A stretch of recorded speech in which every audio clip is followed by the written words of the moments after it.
In this class, we're going to analyse the grammar and the vocabulary of a different story than the last story. We're going to look at Exhalation, which is a science fiction story by Ted Chiang. So we're going to look at the phrase and clause structure, and we're going to try and see why this won prizes, for example, why this has won literary prizes. It's clearly considered a good book. Okay, so we're going to start with: it has long been said that air, which others call argon, is the source of life. Now notice that he then goes on to repeat this phrase, the source of life, the true source of life. There's quite a lot of repetition in this text. So he starts by making quite an interesting statement. He says, this is not in fact the case. And that's obviously quite a strange thing to claim, that air is not the source of life. And I engrave these words to describe how I came to understand two things. He came to understand the true source of life, and, as a corollary, he came to understand the means by which life will one day end. So he seems to have got some kind of understanding about the beginning of life and about the end of life, all at the same time. So already he's giving us some kind of understanding that the origin of life and the end of life are in some way connected. And he's done that very skillfully with that very first sentence. Okay, now we come down to the second paragraph, and do notice the variation in the different phrases and clauses that he uses. So he's got a prepositional phrase here for most of history, then he's got a comma, and then he's got the main clause.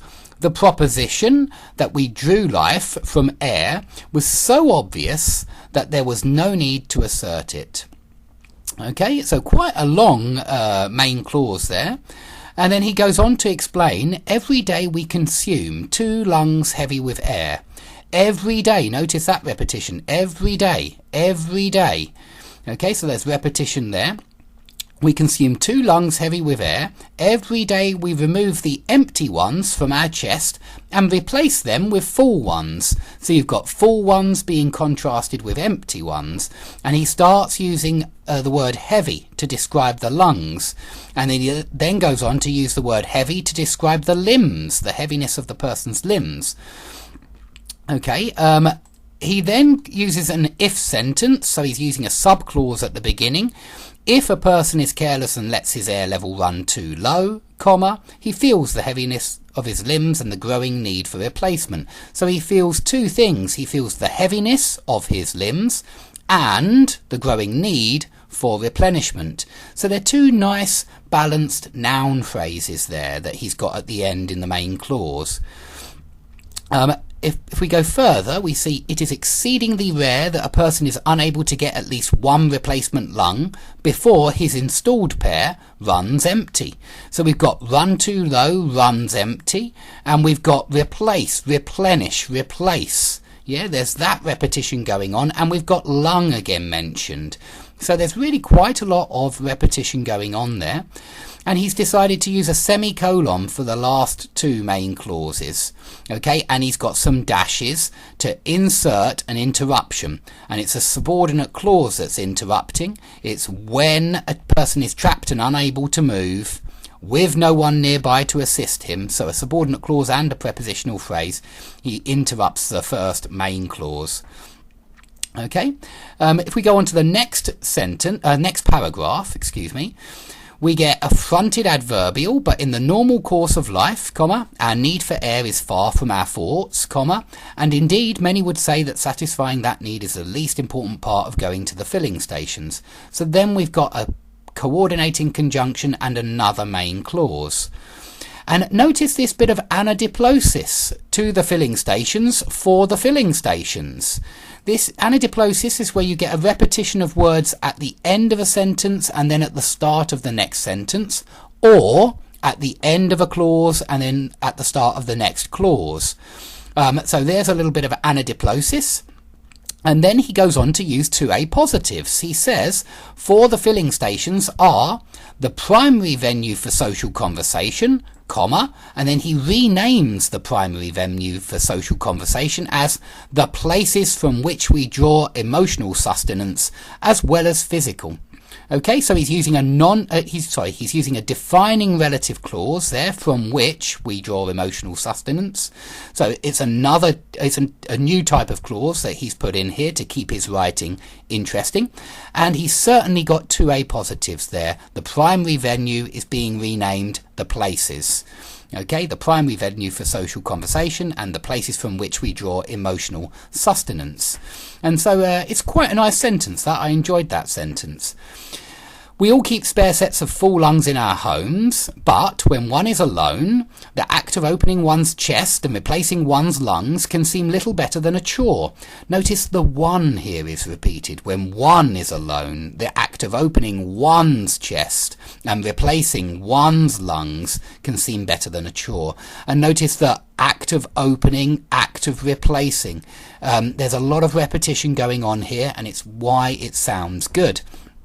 And then at the end, we've got another two apositives. We've got in the company of others, comma, however is interrupting. It's a sentence adverb, and it's coming between the fronted adverbial in the company of others and the main clause. It becomes a communal activity, comma, a shared pleasure. And he's got two apositives, and do notice that he could have put an and in here, but he chose not to. The same with the previous two apositives. He could have put an and in there, but he chose not to. And when ands or other conjunctions, when they are missing, we call that asyndetic coordination. So he's chosen asyndetic coordination for those apositives and not syndetic coordination. He hasn't decided to use an and. He's used a comma instead. Okay, the next paragraph starts with two if clauses. We've got two if subordinate clauses. We've got if one is exceedingly busy, or feeling unsociable, one might simply pick up a full pair of lungs, install them, and leave one's emptied lungs on the other side of the room. Then we've got another if clause. If one has a few minutes to spare, it's simple courtesy to connect the empty lungs to an air dispenser and refill them. Okay, so that's an interesting start to this paragraph. He's got two if subordinate clauses that start the same two sentences. So notice that both of them start with if one. So it's that repetition again that makes it rather beautiful. We've then got the next sentence, which is quite an interesting sentence because it's got a list of verb phrases. Yeah, but by far the most common practice is to linger and enjoy the company of others, first verb phrase and its complement of the verb to be. To discuss the news of the day with friends or acquaintances, second verb phrase, and it's the complement of the verb to be. And in passing, to offer, now I put that two in brackets because it's my two, to offer newly filled lungs to one's interlocutor. So notice that he chose not to put the last two in, but personally I think it sounds like better parallel structure to have to linger, to discuss, to offer. And that's why I put it there in brackets. But for one reason or another, he chose not to do that. And we have to respect his decision, of course. Okay, we come on to the next sentence and we've got a subordinate clause and then a comma and then the main clause and then a comma and then a fanboys conjunction, a coordinating conjunction, and then another main clause. And the last main clause has a nice list of apositives at the end. We've got three noun phrases, each one renaming the previous noun phrase. So we've got from the reservoir of air deep underground, which can also be called the great lung of the world, which can also be called the source of all our nourishment. So we've got three apositives, and he seems to be a fan of putting these apositives right at the end of a sentence. And I agree with him that this is a very effective way of using apositives. It makes the reader dwell on that idea a lot more because we have three different ways of describing the same thing, three different ways of describing the same object. Just like in the previous paragraph we had two different ways of describing the same object. I hope that's clear. Now in the last paragraph, and by the way, these are just the first few paragraphs of the story. It's quite a good story. Do give it a read.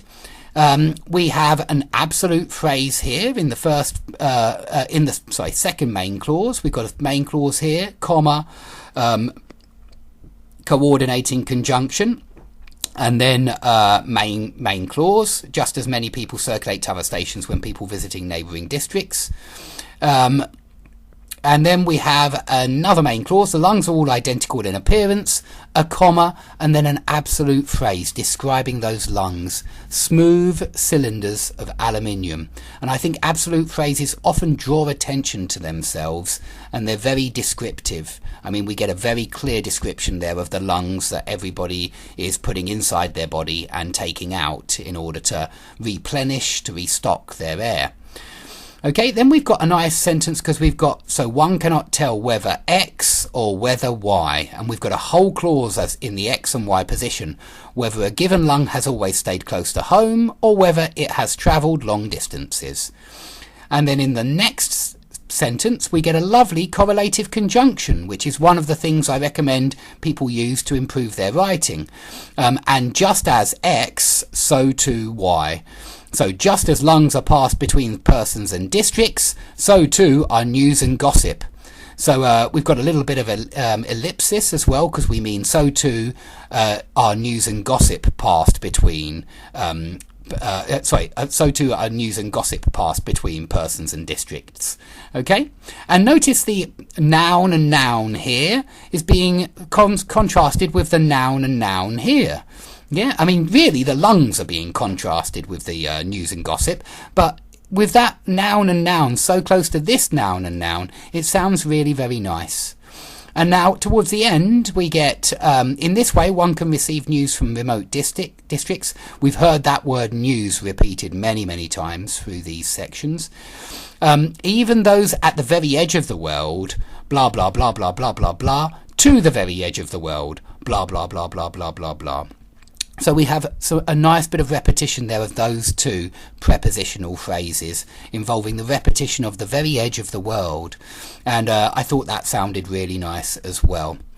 Okay, so I hope you've enjoyed that class looking at how, looking at the various types of phrases and clauses in Exhalation by Ted Chiang.